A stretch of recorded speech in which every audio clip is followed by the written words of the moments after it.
नमस्कार। Chemical reaction में देखिए आज हम आपके लिए लेके आए हैं उत्प्रेरक। उत्प्रेरक किसे कहते हैं?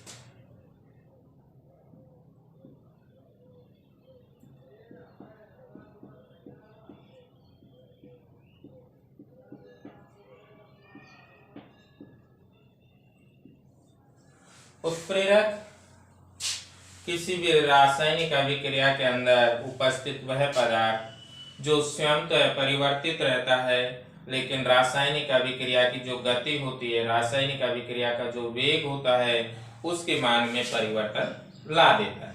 ऐसी रासायनिक अभिक्रिया के अंदर इस प्रकार का पदार्थ जो उपस्थित है, लेकिन स्वयं के रासायनिक संगठन या गुण में कोई परिवर्तन नहीं होता है, बल्कि अभिक्रिया के वेग को बदल देता है, परिवर्तित कर देता है। किसी भी रासायनिक अभिक्रिया के अंदर अगर इस प्रकार का पदार्थ उपस्थित है तो उसे हम उत्प्रेरक कहते हैं। उसे हम उत्प्रेरक कहते हैं। तो देखिए, जैसे वनस्पति तेल है,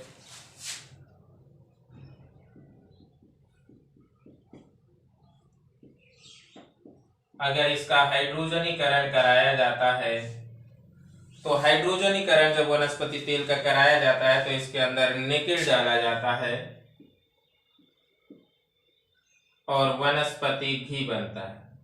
वनस्पति घी।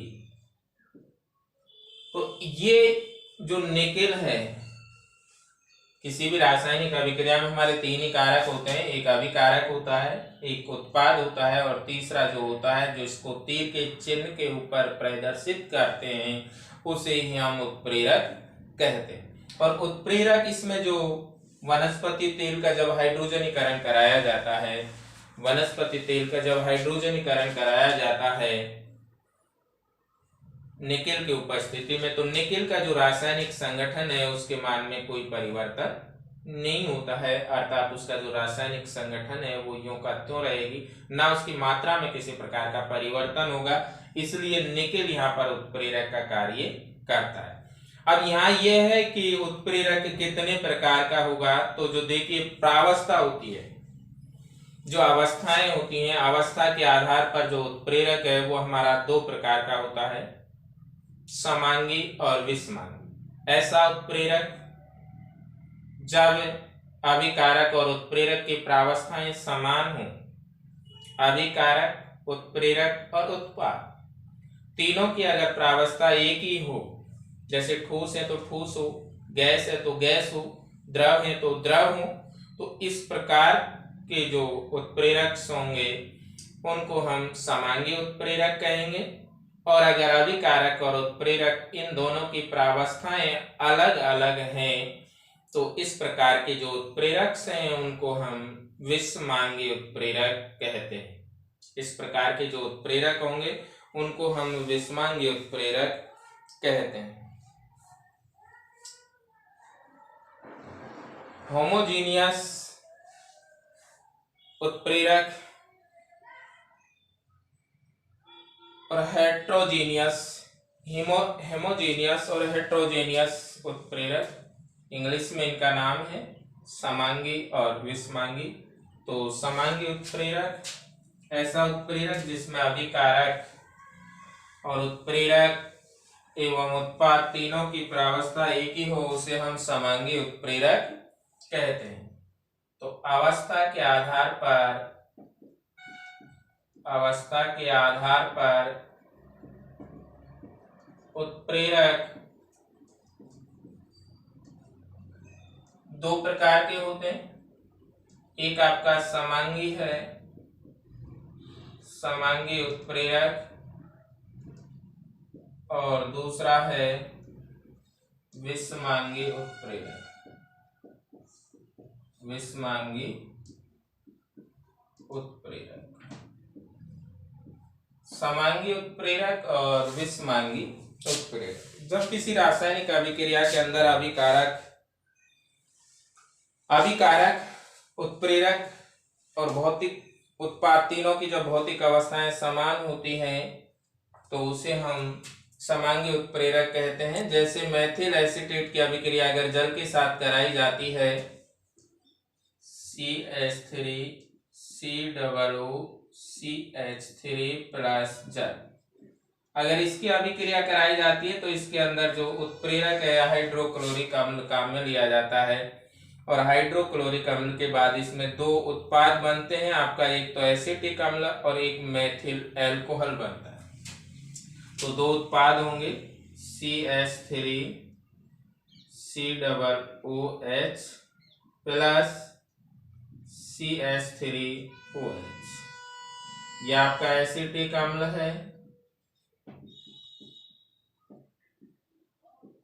और ये आपका मेथेनॉल, ये मेथिल एसीटेट है,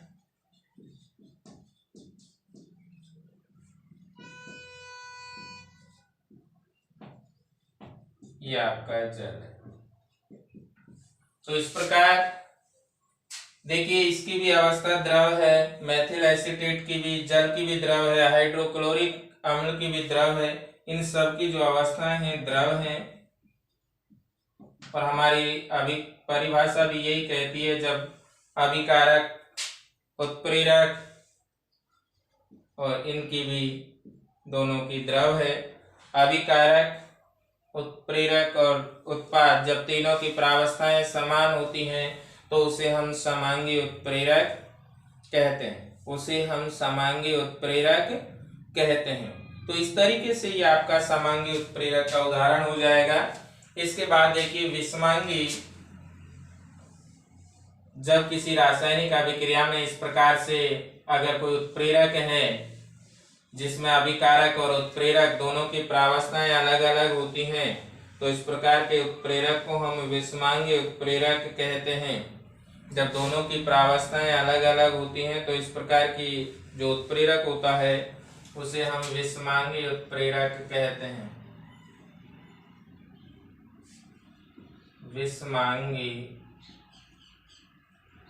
उत्प्रेरक,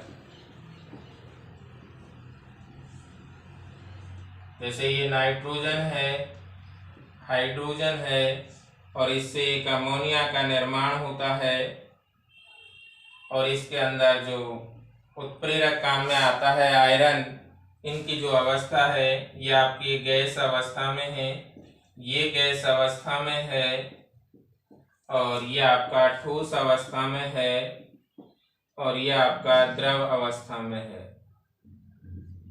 इस तरीके से देखिए किन्हीं भी जो तीन कारक हैं, अभिकारक, उत्पाद और उत्प्रेरक, तीनों की प्रावस्थाएं अलग हो सकती हैं या दो की समान हो सकती हैं। कुल मिलाकर के जो बाकी अभिकारक और उत्पाद हैं, इनमें से जो अभिकारक और उत्प्रेरक में से अगर दोनों की प्रावस्थाएं अलग हैं, अभिकारक जैसे इसमें गैस है, उत्प्रेरक हमारा ठोस है, तो ठोस और गैस दोनों अलग अलग अवस्थाएं हुई, दोनों अलग अलग अवस्था होने के कारण विषमांगी उत्प्रेरक कहते हैं। अर्थात इस प्रकार का उत्प्रेरक जिनकी प्रावस्था, जिसमें अभिकारक एवं उत्प्रेरक की प्रावस्था अलग अलग होती है, विषमांगी उत्प्रेरक कहलाता है। तो देखिए उत्प्रेरक में, और हम आपको इससे जो नेक्स्ट वीडियो आप बढ़ाएंगे उसमें बताएंगे। आज के लिए बस इतना ही। आप हमारे YouTube channel Ramkrishna Kheda science teacher पर लगातार विजिट करते रहें साइंस के अच्छे ज्ञान के लिए, और लाइक, शेयर और सब्सक्राइब भी करते रहें। नमस्कार।